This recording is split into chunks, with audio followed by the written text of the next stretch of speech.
On a en face de nous le A50 qui a été présenté donc, au MWC. Ouais. Donc un téléphone milieu de gamme pour la gamme A. Donc on retrouve donc 4 couleurs. On va avoir le bleu, le corail, le noir et le blanc. Donc des couleurs prismatiques un peu similaires à ce qu'on peut retrouver sur le S10. C'est des nouvelles couleurs. C'est des nouvelles couleurs. On a toujours l'effet un peu prismatique, un peu brillant, mais ce sont des nouvelles couleurs. Juste avant de commencer, il se place où par rapport au Galaxy A habituel Alors celui-ci, il vient un peu en remplacement du Galaxy A7. D'accord. Parce qu'en fait, on verra le prix, mais c'est à peu près le même ordre de prix. D'accord. Donc les Galaxy A classiques vont être remplacés par les Voilà, 50. On va commencer par la logique. Exactement. En fait, on a donc deux numéros, deux chiffres, et en fait, il y a une logique derrière tout ça. Donc on a toujours le A de la gamme A.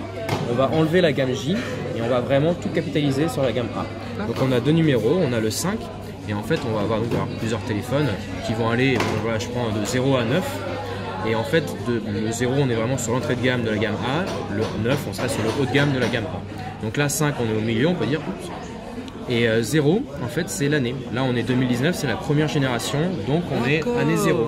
Après l'année 1. Il y avait donc une logique. Il y avait une logique, voilà. Et donc c'est celle-ci. Donc on va commencer par l'écran. Donc on est sur un nouvel écran panoramique de 6,4 pouces en résolution Full HD+, et toujours avec le Super AMOLED. Là vraiment on a essayé de repousser les bords puisqu'on est vraiment, hop, s'il veut bien s'allumer, sur 92% de la surface avant qui est recouverte par l'écran.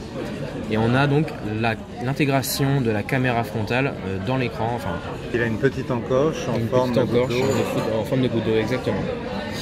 Et donc également, grosse nouveauté sur ce Galaxy A50, en fait on va avoir le lecteur d'empreintes qui va être intégré directement sous l'écran. Alors là on est donc sur un lecteur d'empreintes optique, donc la différence du S10, donc ça reste une technologie tout à fait rapide, tout à fait fiable. Est-ce que je l'ai sur un des produits? Non, c'est celui de Mathilde, celui-ci.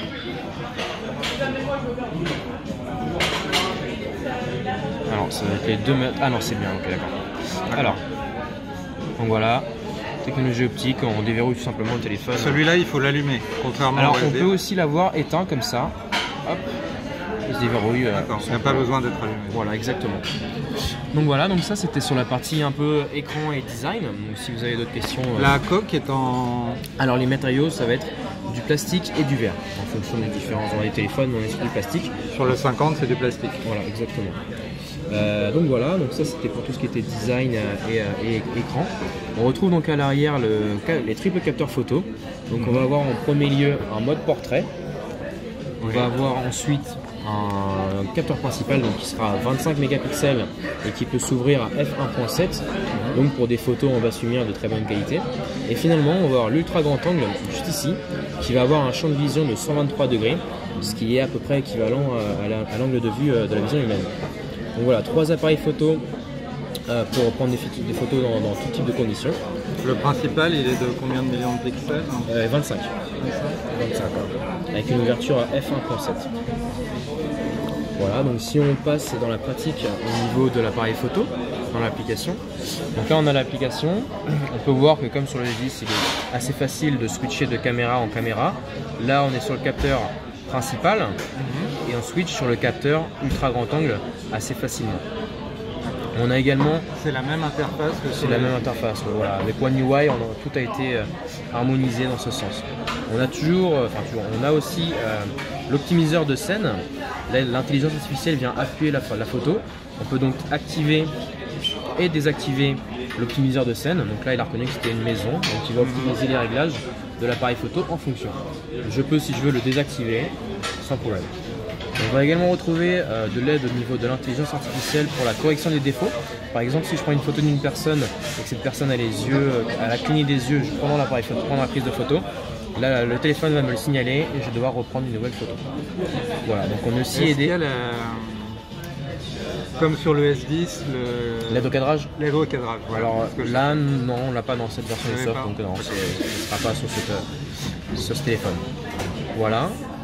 Et donc du coup ça m'amène justement sur l'appareil photo frontal, la caméra frontale, qui est donc, un capteur 25 mégapixels.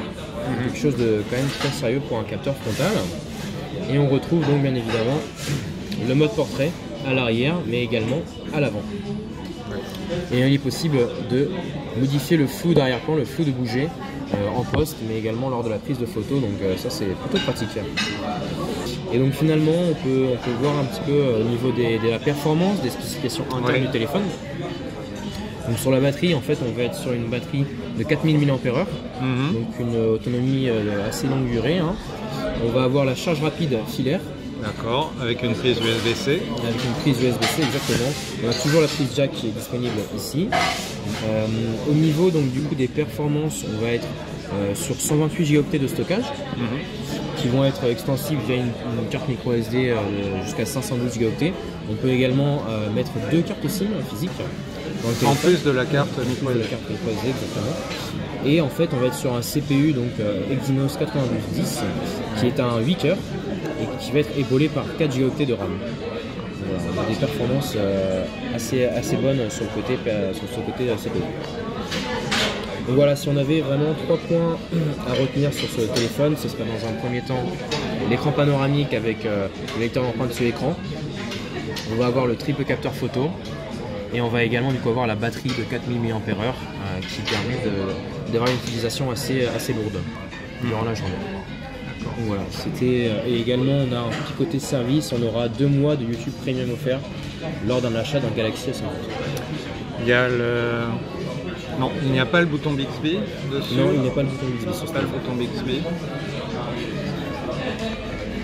Le volume est de l'autre côté, contrairement au Galaxy S. Il y a un seul haut-parleur ou un double haut-parleur? C'est un haut-parleur stéréo? Un haut-parleur ici, peut-être là-haut, mais je ne sais pas si c'est... C'est le haut-parleur d'écoute. Je pense qu'on y a pensé. Et le prix, c'est important. Et donc on finit par le prix. Toujours le prix. Pour ce téléphone, on va être sur un prix de 349 €. D'accord, voilà. Quand même agressif. Voilà, un prix quand même agressif pour tout ce qu'on peut retrouver sur le téléphone, en allant du capteur d'empreinte optique jusqu'aux 3 capteurs photo. Voilà, une grosse batterie, des grosses performances. On est vraiment donc sur un téléphone avec un prix agressif pour des spécifications agressives. D'accord, qu'est-ce que je voulais dire? Les 4 couleurs sont disponibles en France? Les 4 couleurs sont disponibles en France. Le téléphone sera disponible partout en France la semaine prochaine, que ce soit chez les opérateurs ou chez les revendeurs. Bon, je crois qu'on a fait le tour. Si vous avez d'autres questions, n'hésitez pas, je suis là.